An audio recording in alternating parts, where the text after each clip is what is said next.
হয়। আর যখন আপনি ডেনিম প্রজেক্ট করবেন তখন কিন্তু এই নিচেরটা কিন্তু প্লাস্টিকেরই থাকবে, শুধু উপরেরটা আপনার এই লোহার আসবে, যেটা স্টিল রুলার বলা হয়। তা আমাদের প্রজেক্টটাকে চেঞ্জ করা হচ্ছে। এইটা আপনারা যারা গার্মেন্টসে চাকরি নেবেন, বিশেষ করে যারা গার্মেন্টসে মেকানিকে যাবেন, এদের এই কাজটা অনেক বেশি আসবে। কারণ আপনি যখন কোনো গার্মেন্টসে যাবেন তখন আপনাকে কিন্তু বলবে যে কাঁচাটা সেট করো। কারণ কাঁচাটা যদি আপনি সেট করতে যান, যদি সেটা যদি হেভি বা লাইট বা অন্য কোনো প্রসেসে যদি কাজ যদি হয়ে থাকে, তখন কিন্তু আপনাকে কিন্তু মেশিনের সেটটা চেঞ্জ করতে হবে। কারণ আপনি গার্মেন্টসে যখন যাবেন, আপনাকে কিন্তু মেশিনের সেট চেঞ্জ করার জন্য আপনাকে আগে বা এই সমস্ত কাজ আপনি বেশি পাবেন।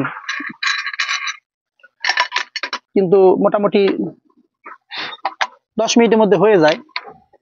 এখন এই কাজটা করতে গেলে 2-3টা ধাপে কাজটা হয়। যেমন নিচের যে রুলার আছে, নিচের রুলারে 2টা পয়েন্ট আছে। প্রথম পয়েন্ট হইতেছে গিয়া এই রুলার সেটিং এর সময় যে কোনো একদিকে উঁচা নিচা থাকে, মানে নিচের রুলারটা, ভিডিও তো ফলো করে দেন, নিচের রুলারটা একদিকে উঁচা নিচা থাকে। তখন কি হয়, যারা একবারে কমপ্লিট করার পরে এখানে কাগজের প্যাকিংটা আপনার অবশ্যই লক্ষ্য রাখতে হবে যে এটা কি উঁচা নিচা হয়েছে কিনা। আর আমাদের কাছে এই মুহূর্তে আপনার এই যে বেয়ারিং, আপনারা যে ট্রেনিং সেন্টার থেকে কাজ শেখেন না কেন, আপনারা তাদের বলবেন যে এই কাজটা শিখিয়ে দেওয়ার জন্য।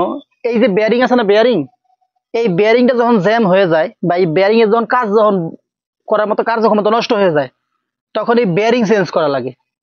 ঠিক আছে, এই ভিতর থেকে বেয়ারিংটা বের করে এর ভিতরে আবার নতুন বেয়ারিং লাগায়। এইটা একটা খুব ইম্পর্টেন্ট কাজ। আপনার সেট চেঞ্জ করা একটা ইম্পর্টেন্ট কাজ। যেখান থেকে কাজ শিখবেন বলবেন যে সেট চেঞ্জ করাটা আমাকে ভালো করে শেখান, এবং সেটের যে মেজারমেন্ট আছে, সেটের মেজারমেন্টটা আপনাকে 100% জানতে হবে। কোন সাইজের কি মেজারমেন্ট আছে এটা জানতে হবে। ঠিক আছে, এই জিনিসগুলো যদি ভালো মতো না জানা থাকে, পরবর্তী গার্মেন্টসে যখন আপনি যাবেন তখন কিন্তু আপনি যে মেকানিক বস থাকুক বা ইনচার্জ থাকুক, তারা কিন্তু আপনার বলবে যে এই মেশিনটা সারো বা এই মেশিন ওই কাজটা করো, তারা আপনার কমেন্টস করবে। তখন যদি আপনি কাজটা পারফেক্ট যদি দেখাইতে না পারেন, তখন কিন্তু সেখানে সেই বস বা সেই ইনচার্জ দেখা যেতেছে কাজ না পারলে আপনার সাথে একটু রাফ বিহেভ করবে। অনেক সময় তো আবার মেকানিকও চেঞ্জ করে, যে এই মেকানিক রাখা যাবে না, এই মেকানিক বাদ দিয়ে দেবো। মেকানিকের জায়গা হলো গিয়া কাজের জায়গা। আপনি কাজ করবেন, আপনার মূল্য আছে। আপনি কাজ জানবেন না, আপনার মূল্য নেই। অন্যান্য ডিপার্টমেন্টে তাও লোকজন থাকলে চাকরি করার সাথী আছে, কিন্তু মেকানিক ডিপার্টমেন্ট এমন একটা জায়গা, নিজে তো তখন কাজ না জানবেন, আপনার কোনো মূল্য নেই। এখন এখানে এই যে কাঁচা মেশিনের যে রুলারটা আছে, এই রুলারের সাথে যে কানেকশনটা আছে, এটার আবার মিলাই দেওয়া লাগবে। ঠিক আছে, এটা যদি বেশি গজে তখন কিন্তু আপনার কিন্তু রুলার কিন্তু আঁকা বাঁকা হবে। মানে আঁকা বাঁকা হলে কিন্তু মেশিনে টার কমে যাবো গা। এটা জানি না গজে, ওটা দিক ফলো রাখা লাগবে। ঠিক আছে,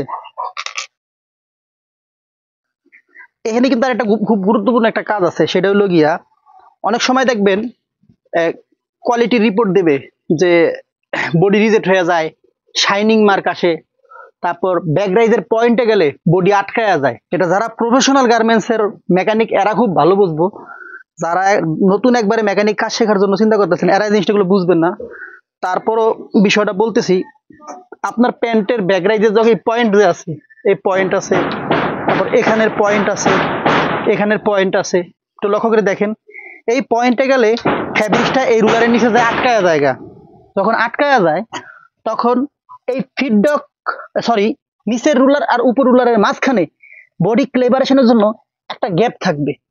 ওই গ্যাপটা হচ্ছে গিয়ে এখানে একটা নাট থাকে, এই নাটটা টাইট দিয়ে এটা অ্যাডজাস্ট করা লাগে, এখান থেকে সেটা অ্যাডজাস্ট করে দেওয়া লাগবে। ঠিক আছে, এই কাজটা খুব পারফেক্ট ভাবে জানা লাগবে। কারণ আপনি যেখানেই চাকরির জন্য যান না কেন, ঠিক আছে, আপনি যখন এই গার্মেন্টসের ইন্টারভিউ দিতে যাবেন, যখন আপনি গার্মেন্টস থেকে প্ল্যানিং প্রোডাকশনে কাজ করবেন, তখন এই ইন্টারভিউটা আপনার 100% মনে করেন নেবে, বা আপনার এরকম মেশিন থাকলে আপনারা তারা মেশিন সারার জন্য পাঠাবে যে আপনি অমুক লাইনে একটা মেশিন নষ্ট আছে, ওটা সেরে দিয়ে আসেন।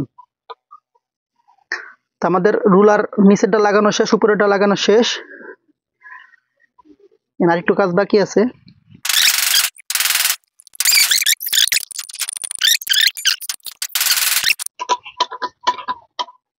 দেখেন এখন এই যে রুলারটা আমি সেট করছি, ঠিক আছে, আপনি এটা ফলো করে খুব ভালো করে দেখবেন।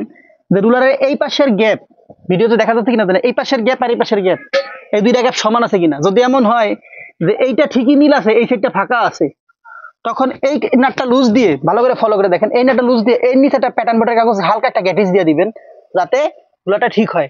আবার অনেক সময় হয় কি, এই নাটটা লুজ থাকলেও কিন্তু এটা হয়, ঠিক আছে। এটা কিন্তু অবশ্যই আপনার মাথায় রাখবেন, নাহলে কিন্তু কি হবে, যখন কাঁচা মেশিনে বডি যখন শেষ করে ফেলবেন, তখন কিন্তু খালি কিন্তু চেন সেলাই ধরবে না। যখন চেন সেলাই না ধরবে, পরে যে বডিটা যখন আপনি করতে যাবেন, তখন কিন্তু প্রথম মাথায় কিন্তু জ্যাম স্টিচ পড়বে, কারণ রুলার তো সুতরাং টানতে পারতেছে না। এরকম ছোটখাটো সমস্যার জন্য আমরা তো মনে করেন দীর্ঘদিন গার্মেন্টসে চাকরি করছি, যারা নতুন অবস্থা চাকরির জন্য আমাদের কাছে আসছে ইন্টারভিউ দেওয়ার জন্য, বা অনেকে গার্মেন্টসের নতুন কাজ জানে, এইগুলা কাজ শেখার জন্য আসছে। এই প্রাথমিক কাজগুলো না জানার কারণে অনেক ভালো ভালো মেকানিক দেখছি যে মনে করেন আইসা এই মেশিন ঘন্টার পর ঘন্টা গুদাইতেছে, অথচ এখানে হাত দিলে কিন্তু মেশিনটা ঠিক হয়ে যায়।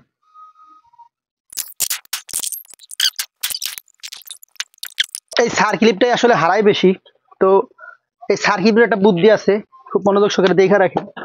সবসময় এই সার ক্লিপটা লাগানোর আগে এরকম একটা সুতা দিয়া, ঠিক আছে, আপনারা সার ক্লিপটাকে বাইধা দিবেন। এখন কি হয়েছে, সার ক্লিপটা যদি ফট করে কোথাও যদি দৌড় দিয়ে পড়ে, এই সুতা নিয়ে যেহেতু যাবে, আপনি এটা ধরতে পারবেন। তখন কিন্তু আমি এটা বিচার পেতাম না। আর এখন এই যে সুতাতে বান দেওয়া আছে, যার কারণে আমি এটার অবস্থানটা আর কি 100% নিয়ন্ত্রণ করতে পারলাম। এই সুতা ছিঁড়ে দিলাম, ঠিক আছে। এখন যদি আমি এটা টান দিই, আমার এটা হয়ে গেছে গা।